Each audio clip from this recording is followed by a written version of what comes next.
अब एक मिनट एक खबर आपको दिखाते हैं। कोरोना के बढ़ते मामलों को देखते हुए आज प्रधानमंत्री नरेंद्र मोदी ने सभी राज्यों के मुख्यमंत्रियों की बैठक बुलाई है। देश में कोरोना के नए मामलों में आई तेजी को देखते हुए आज प्रधानमंत्री नरेंद्र मोदी ने एक अहम बैठक बुलाई है। इस बैठक में सभी राज्यों के मुख्यमंत्री शामिल होंगे। बैठक वीडियो कॉन्फ्रेंसिंग के माध्यम से होगी। कोरोना महामारी के अलावा पीएम मोदी देश में टीकाकरण शुरू होने के बाद पहली बार मुख्यमंत्रियों के साथ बातचीत करने जा रहे हैं। ऐसे में प्रधानमंत्री राज्यों के टीकाकरण की प्रगति और इसमें आने वाली दिक्कतों की भी समीक्षा करेंगे। ये ऐसा वायरस है जो तेजी से फिर चपेट में ले लेता है। पहले मैं कहता था दवाई नहीं तो ढिलाई नहीं, लेकिन अब मैं फिर से कह रहा हूं दवाई भी और कड़ाई भी।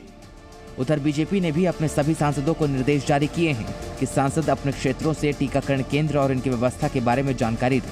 पार्टी ने सांसदों को कहा है कि वो अपने इलाकों में टीकाकरण केंद्रों का दौरा करें और वहां की रिपोर्ट जल्द से जल्द पार्टी अध्यक्ष जेपी नड्डा और बीजेपी नेता अनिल जैन को भेजें। अब देश भर का कोरोना अपडेट जानते हैं बस एक मिनट में। देश में कोरोना के नए मामलों की संख्या अभी भी 20,000 से ऊपर बनी हुई है। पिछले 24 घंटे में देश भर में 24,492 नए मामले सामने आए, जबकि इस दौरान 131 मरीजों की कोरोना से मौत हो गई। वहीं पिछले 24 घंटे में 20,191 लोग इलाज के बाद ठीक हो गए। भारत में कोरोना के कुल 1,14,09,831 मामले सामने आ चुके हैं। इनमें से कुल 1,10,27,543 लोग ठीक हो चुके हैं। देश में एक्टिव मरीजों की संख्या 2,23,432 हो गई है, जबकि अब तक भारत में कोरोना से कुल 1,58,856 मौतें हो चुकी हैं। देश का रिकवरी रेट 96% से ज्यादा है, जबकि मृत्यु दर 1.5% से कम है। और दिल्ली में एक बार फिर कोरोना के नए मामलों की संख्या बढ़ गई है। एक मिनट में पूरी रिपोर्ट देखिए। दिल्ली में कोरोना के नए मामलों की संख्या एक बार फिर 400 के पार पहुंच गई है। पिछले 24 घंटे में दिल्ली में 425 नए मामले सामने आए, जबकि इस दौरान एक मरीज की कोरोना से मौत हुई। वहीं पिछले 24 घंटे में 257 मरीज इलाज के बाद ठीक हो गए। दिल्ली में कोरोना के कुल 6,44,489 मामले सामने आ चुके हैं। इनमें से 6,31,056 लोग इलाज के बाद ठीक हो चुके हैं, जबकि एक्टिव मरीजों की संख्या 2,488 हो गई। दिल्ली में कोरोना से कुल 10,945 लोगों की मौत हो चुकी है। दिल्ली में कोरोना रिकवरी दर 97.94% है, जबकि कोरोना से मृत्यु दर 1.7% है। पिछले 24 घंटे में दिल्ली में 70,049 लोगों का कोरोना टेस्ट किया गया। दिल्ली में कुल 1,34,28,414 लोगों का कोरोना टेस्ट किया जा चुका है। महाराष्ट्र में कोरोना के नए मामलों की रफ्तार बेकाबू होती दिख रही है। एक मिनट में पूरी खबर। महाराष्ट्र में बीते 24 घंटे में नए मामलों की संख्या 17,000 से भी ज्यादा रही। पिछले 24 घंटे में महाराष्ट्र में 17,864 नए मामले सामने आए, जबकि इस दौरान 87 मरीजों की कोरोना से मौत हो गई। वहीं पिछले 24 घंटे में 9,510 मरीज इलाज के बाद ठीक हो गए। महाराष्ट्र में कोरोना के कुल 23,47,328 मामले सामने आ चुके हैं। इनमें से 21,54,243 लोग इलाज के बाद ठीक हो चुके हैं, जबकि एक्टिव मरीजों की संख्या 1,38,813 हो गई है। महाराष्ट्र में कोरोना से कुल 52,996 लोगों की मौत हो चुकी है। तो मुंबई में 24 घंटे 1,922 नए मामले सामने आए, जबकि इस दौरान 4 मरीजों की कोरोना से मौत हो गई। अकेले मुंबई में कोरोना के 3,47,597 मामले सामने आ चुके हैं, जबकि कोरोना से मुंबई में कुल 11,543 लोगों की मौत हो चुकी है। और कोरोना के नए मामलों में आई तेजी को देखते हुए कई राज्यों ने शहरों में नाइट कर्फ्यू लगा दिया है। कोरोना के नए मामलों की संख्या देश के कई राज्यों में बढ़ने लगी है। ऐसे में राज्यों ने कई शहरों में नाइट कर्फ्यू का ऐलान कर दिया है। मध्य प्रदेश में बढ़ते मामलों को देखते हुए जबलपुर, ग्वालियर, उज्जैन, रतलाम, छिंदवाड़ा, बुरहानपुर, बैतूल और खरगोन में रात 10 बजे के बाद बाजार बंद रखने के आदेश दे दिए गए हैं, जबकि भोपाल और इंदौर में नाइट कर्फ्यू का ऐलान कर दिया गया है। पंजाब में भी कोरोना के बढ़ते मामलों को देखते हुए 8 शहरों में नाइट कर्फ्यू का ऐलान कर दिया गया है। कोरोना के मामलों में शुरुआती दिनों से ही महाराष्ट्र नंबर 1 पर बना हुआ है। फिलहाल महाराष्ट्र की हालत बेहद खराब है। राज्य सरकार ने नागपुर में लॉकडाउन लगा दिया है, जबकि कई शहरों में नाइट कर्फ्यू लगा दिया गया है। मुंबई में हालत बेहद खराब है। यहाँ कोरोना के नए मामलों की संख्या अब 2000 के करीब पहुंच रही है, जिसके बाद बीएमसी ने यहाँ कई गाइडलाइंस जारी कर दी है। बीएमसी के निर्देशों के मुताबिक 17 मार्च से 12वीं क्लास तक सभी बोर्ड के कर्मचारियों को वर्क फ्रॉम होम का निर्देश दिया गया है। शादी और अंतिम संस्कार में सिर्फ 50 लोग को शामिल होने की अनुमति दी गई है। सभी कार्यालय सिंगल स्क्रीन, मल्टीप्लेक्स और होटल में 50% क्षमता के साथ काम करेंगे। सामाजिक, राजनीतिक और धार्मिक गतिविधि की अनुमति नहीं होगी। कोरोना को रोकने के लिए मास्क एक कारगर हथियार तो है, लेकिन ये मास्क पर्यावरण के लिए घातक हथियार बन गया है। कोरोना से बचने के लिए मास्क बेहद जरूरी तो है, लेकिन ये मास्क अब पर्यावरण के लिए घातक साबित हो रहा है। दरअसल यूज एंड थ्रो वाले प्लास्टिक मास्क पर्यावरण के लिए बेहद खतरनाक साबित हो रहे हैं, क्योंकि इन मास्क के कारण दुनिया भर में लाखों टन प्लास्टिक कचरा जमा हो रहा है। जहाँ तक बात मास्क की है, जरूर मास्क का उपयोग करना चाहिए, क्योंकि इससे बीमारी का ट्रांसमिशन कम होता है। लेकिन ये ज़रूरी है कि हम कौन से मास्क का इस्तेमाल करें। हमें ऐसे मास्क इस्तेमाल करने चाहिए जो बायोडिग्रेडेबल हों, जो वातावरण जो प्रदूषण है उसको ना फैलाएं।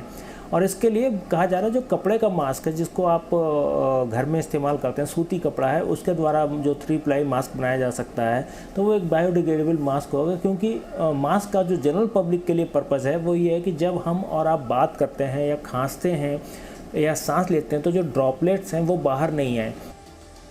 यानी लोगों की कोरोना से रक्षा करने वाला प्लास्टिक मास्क पर्यावरण के स्वास्थ्य को नुकसान पहुंचा रहा है। देश में कोरोना के नए मामले बढ़ने के पीछे लोगों की लापरवाही को एक मुख्य कारण माना जा रहा है, और इस लापरवाही की एक झलक हम आपको अगले 1 मिनट में दिखाएंगे। मास्क को ठीक से लगाना है, हाथ को धोते रहना है, 2 गज की दूरी बना के रखना है, यही करना बाकी है। अब कोई रॉकेट साइंस नहीं है कोविड के खिलाफ लड़ाई में। हाल ही में डॉक्टर हर्षवर्धन ने कोरोना के मामलों में दोबारा आई तेजी के लिए लोगों की लापरवाही को जिम्मेदार बताया था, और मध्य प्रदेश के राजगढ़ की ये तस्वीरें उनकी इस बात को 100% सही साबित करती हैं। राजगढ़ में कोरोना काल में 15 दिन का उर्स मेला लगाया गया है, जिसमें हजारों की संख्या में लोग शामिल हुए। इस मेले में सोशल डिस्टेंसिंग तो दूर की बात, लोगों ने मास्क तक नहीं लगाया हुआ है। हाँ, भीड़ में 1-2 लोग आपको ऐसे जरूर दिखेंगे जो कोरोना से डर रहे हैं, लेकिन बाकी लोगों को देखिए। मास्क न पहनने वालों के लिए उन्हें सोशल डिस्टेंसिंग का पाठ पढ़ाने के लिए यहाँ पुलिस चौकी भी बनाई गई है, लेकिन उसका कोई असर मेले में आई भीड़ पर नहीं दिखाई दे रहा। राजगढ़ में कोरोना से 2500 से भी ज्यादा लोग संक्रमित हो चुके हैं, और अब तक करीब 70 लोगों की मौत हो चुकी है, लेकिन यहाँ किसी को भी कोरोना से डर नहीं लगता। मंगलवार को पश्चिम बंगाल के पुरुलिया में बीजेपी की रथ यात्रा में तोड़फोड़ हुई। मंगलवार को पश्चिम बंगाल के पुरुलिया में बीजेपी की रथ यात्रा पर उस समय हमला हो गया जब पार्टी का रथ विधानसभा चुनाव के पहले चरण के लिए प्रचार करने पहुंचा था। बीजेपी ने इस हिंसा का आरोप टीएमसी पर लगाया और कहा कि रथ यात्रा को चला रहे ड्राइवर के साथ भी मारपीट की गई। ये हमला टीएमसी सांसद अभिषेक बनर्जी की रैली के बाद हुआ। केंद्रीय मंत्री प्रकाश जावड़ेकर ने भी इस हमले को टीएमसी की हताशा बताया। टीएमसी की हताशा है, उनको हार का एहसास हुआ है, इसलिए इस तरह का दुस्साहस वो कर रहे हैं। और टीएमसी उल्टा चोर कोतवाल को डांटे ऐसा बात करते हैं और बीजेपी को दोष देते हैं। केंद्रीय मंत्री गिरिराज सिंह ने इस हमले पर प्रतिक्रिया देते हुए कहा कि ये ममता बनर्जी की फ्रस्ट्रेशन है। पश्चिम बंगाल चुनाव में प्रचार के दौरान बीजेपी अध्यक्ष जेपी नड्डा ने बड़ा ऐलान कर दिया। पश्चिम बंगाल में मंगलवार को एक चुनावी रैली के दौरान बीजेपी अध्यक्ष जेपी नड्डा ने बड़ा ऐलान किया। उन्होंने कहा कि अगर पश्चिम बंगाल में उनकी पार्टी की सरकार बनती है तो महिष्य और तीली जैसी जातियों को भी आरक्षण का लाभ दिया जाएगा। हमारे हिंदू धर्म के अन्य पिछड़ा वर्ग की जातियां जैसे महिष्य, जैसे तीली आदि का आरक्षण का अधिकार से उनको वंचित रखा कि नहीं रखा? महिष्य और तीली को वंचित रखा कि नहीं रखा? अब हमारी सरकार आएगी, आयोग बैठाएंगे और आयोग बैठा करके मंडल कमीशन में जो जातियां लिखी हैं उनको सम्मान दे करके इन लोगों के लिए भी हम प्रयास करेंगे कि इनको भी मुख्य धारा में जोड़ा जाए। इस तरीके का हम काम करेंगे। नंदीग्राम विधानसभा क्षेत्र में महिष्य वोटरों की तादाद 50% से ज्यादा है और पश्चिम बंगाल की मुख्यमंत्री ममता बनर्जी यहीं से चुनाव लड़ रही हैं। उनके सामने नंदीग्राम से बीजेपी के शुभेंदु अधिकारी चुनाव लड़ रहे हैं। पश्चिम बंगाल की सत्ताधारी पार्टी टीएमसी आज अपना घोषणा पत्र जारी करेगी। पश्चिम बंगाल चुनावों के लिए टीएमसी आज अपना घोषणा पत्र जारी करेगी। आज ममता बनर्जी देर शाम कोलकाता में एक प्रेस वार्ता कर चुनावी घोषणा पत्र जारी करेंगी। अनुमान है कि ममता बनर्जी महिलाओं समेत मजदूरों के दैनिक भत्ते को लेकर भी बड़ा ऐलान कर सकती हैं। साथ ही रोजगार के लिए बड़े ऐलान किए जा सकते हैं। घोषणा पत्र के ऐलान से पहले ममता बनर्जी झारग्राम में 2 जनसभाएं करेंगी। ममता बनर्जी दोपहर 12:30 बजे लालगढ़ में और दोपहर 1:30 बजे गोपी वल्लभपुर में दूसरी रैली करेंगी।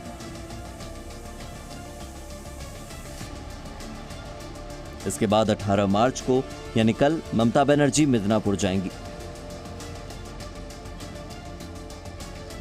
बंगाल में पहले चरण के मतदान के लिए अब 10 दिन से भी कम का वक्त रह गया है और ऐसे में ममता बनर्जी व्हील चेयर पर ही लगातार रैलियां कर रही हैं।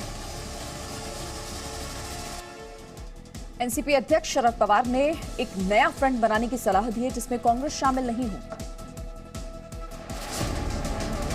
एनसीपी अध्यक्ष शरद पवार ने इशारों में कहा है कि अब एक नया फ्रंट बनाने की जरूरत है, लेकिन उन्होंने इस फ्रंट को कांग्रेस के बिना बनाने की सलाह दी है। मंगलवार को कांग्रेस के वरिष्ठ नेता पीसी चाको को एनसीपी की सदस्यता दिलाने से पहले एनसीपी अध्यक्ष शरद पवार और सीपीआईएम नेता सीताराम येचुरी ने एक बैठक की। इस बैठक के बाद उन्होंने इस बात का संकेत दिया कि अब एक नया फ्रंट बनाने की जरूरत है। सीपीआईएम नेता सीताराम येचुरी ने उनकी इस सलाह पर अपनी प्रतिक्रिया देते हुए कहा कि कोई भी साथी जब भी इस तरह के प्रस्ताव देते हैं तो हम इस पर ध्यान देते हैं। इससे पहले मंगलवार को केरल कांग्रेस के वरिष्ठ नेता पीसी चाको ने एनसीपी की सदस्यता ले ली। हाल ही में पीसी चाको ने कांग्रेस से इस्तीफा दे दिया था। I have sent my resignation letter to Congress President and to Sri Rahul Gandhi. In fact, this decision I have been deliberating on this in my mind for the last many days.